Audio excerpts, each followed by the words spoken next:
Welcome to Behind Bars with Tomi. Today, I know we're back at 33 Brick Street with one of my favorite people in the whole world. This is Frank. He bartends on Hello. Sunday. We always come in on Sunday for Snake Bite Sunday. My husband is addicted to Frank's snake bites. They're pretty good. And he has the best stories ever in the whole world. And so I just love to ask some questions about your journey and the craft and, maybe have you whip me something up today. Okay. All right. Awesome. Wonderful. So what got you into the craft? So I always wanted to bartend, but I just never thought about trying it because it seemed a little overwhelming. Mm-hmm. But then after COVID, I wanted to do something new. And so I tried to get a job at the winery, and they luckily hired me and made me one of their bartenders. Oh, that's awesome. And what is kind of the difference between doing this kind of bar versus a winery bar? So the winery, I had to learn a little bit about wines, and thankfully I learned only about ours. And then signature cocktails, and then making certain old fashions and stuff like that. But it's not like how you would normally make one. Mm-hmm. So that definitely put me in a weird niche. Mm-hmm. So whenever I actually moved to another bar, it was a lot harder to get back into the groove of and like how adjusted. to actually make one. Yeah, because I'm sure they have a lot of like infusions and stuff like that that they do. So, so how many years in total have you been behind the bar? So it was right after COVID, right after the lockdowns. I think it was April 2020 or 2021, and then it would probably be about 5 years now. I'd say 6. Nice, nice.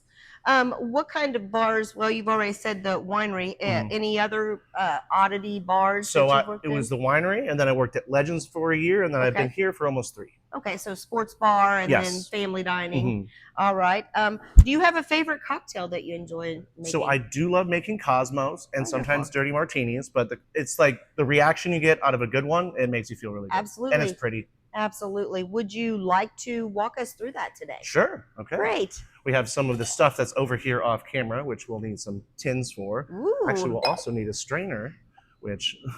but you can always just... do the trick. Do the trick. Yeah. I actually suck at that trick. So. Well, if you drop some ice cubes, I'm not going to be mad at you. How's that sound? Deal. I'm not one of those And then first people. up, you want your vodka, which is...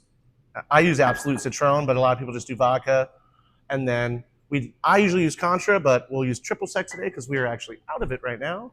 And then you want cranberry. So let's do it. Get this up there. Okay, so what are the measurements that you're going to use?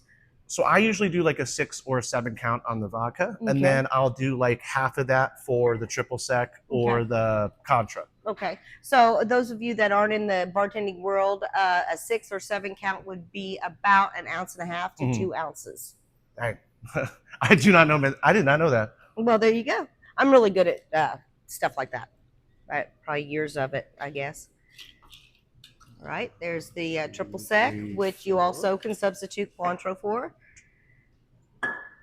And then our lime juice or cranberry juice. Yeah. And you want to not use too much because you want it to be pink. Absolutely. One of the things that I see so often is people order a Cosmo and it comes out bright red. It's like, oh, well, that's going to be too sweet. You want it to be pink. And I'm going to leave this for 1 second to grab a glass because I forgot the glass. All right. And because I'm a dummy. For you folks out there, while he's running to get that glass, Cosmos they originated on Sex on the City. If you didn't know that, that was when they first became a big thing. I can't remember the girl's name, Carrie.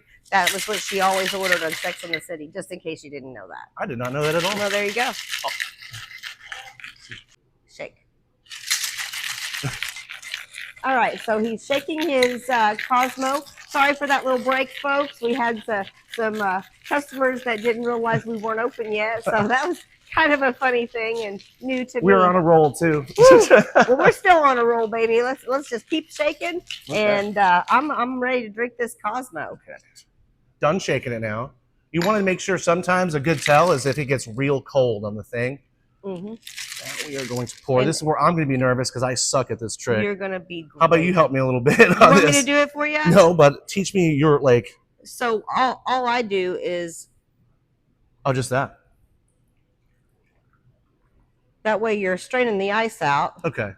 It's a little bit slower than if you had your strainer. You want to try it? Yeah, sure.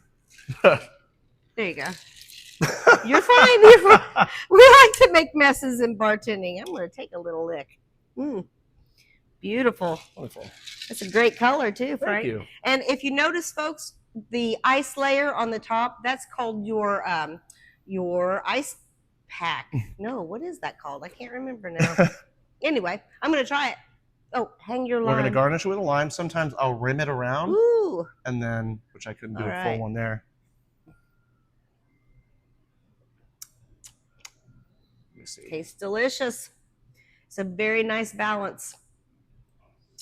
Thank you so much, Frank. Wonderful. And now we're drinking at 11 o'clock in the morning. I'll have to Nothing start wrong with early. that. Nothing wrong with that. Okay, so what is your best night behind the bar? Best night behind the bar would have to be usually Saturday, but Fridays can be pretty good too.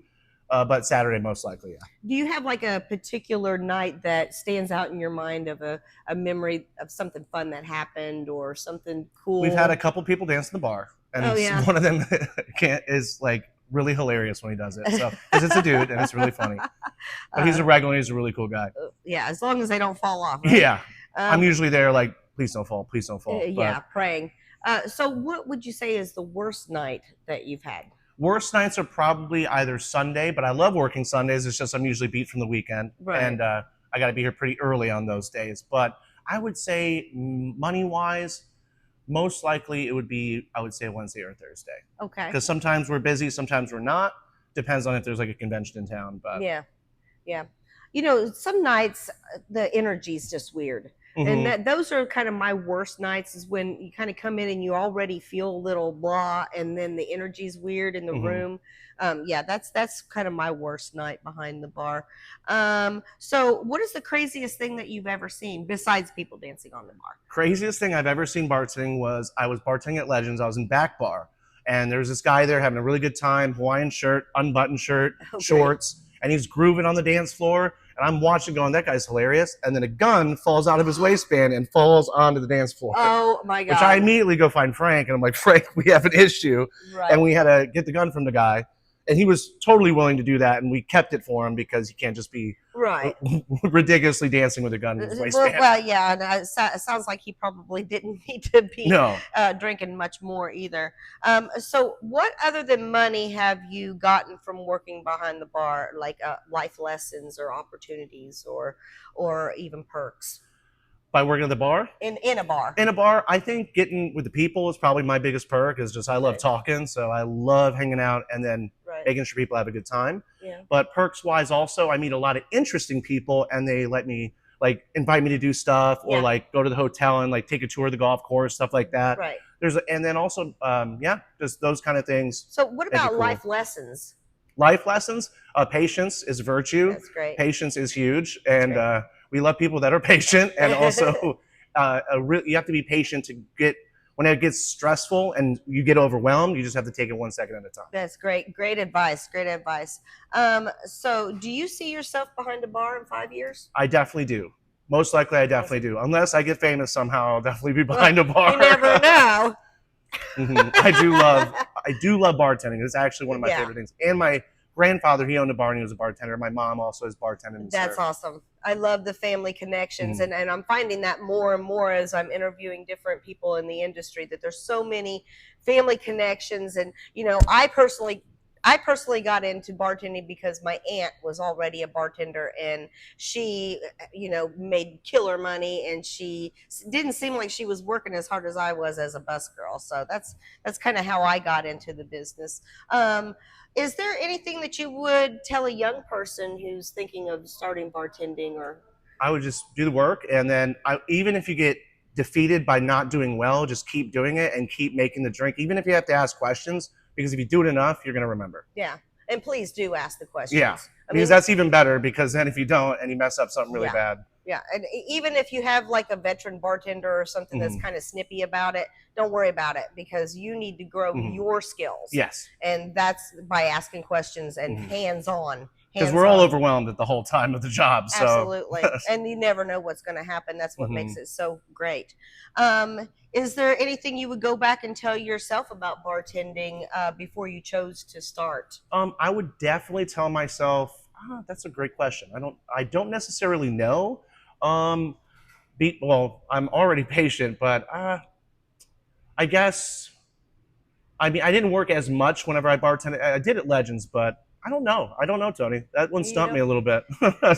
well, um, for me, if I was to go back and tell myself something as a bartender before I started, wear the right shoes. Actually, Wear good shoes. that is a great point. Because there's nothing worse than being halfway through your 12-hour shift and your feet are killing you and you can't sit down. Every step is terrible. Yeah, wear good shoes and change them often. The first couple of years, I actually did it with skateboarding shoes on, which are really flat. And I found out a year or two down the road that was messing up my feet. Oh yeah, yeah, and that's actually a great point. And for you girls out there, don't worry about how pretty it is. Don't worry about that. Worry about the pain. They're gonna get spilled on. Absolutely, they're gonna be ruined. So this is kind of your last question. What is your favorite part about being a bartender? It's just definitely the people, and then also making the drinks is kind of an artistic thing to do, and then the satisfaction you get from making a good one is really nice. But the people are 100% why I love the job. Yeah, I agree. I agree. Well, thank you so much, and thank you for this delicious Cosmo. I'm going to have some more of it. Nice. And yeah, Frank, you're wonderful. Thank you. You're wonderful. Folks, come in 33 Brick Street. I promise you, Snake Bite Sunday. Frank's here every Sunday, serving those snake bites as hungover as he can be. All right. Which happens a lot. Behind Bars with Tomi. Don't forget to like and share. Bye now. Welcome to Behind Bars with Tomi. Today we're going to do one of my favorite summer. Frank.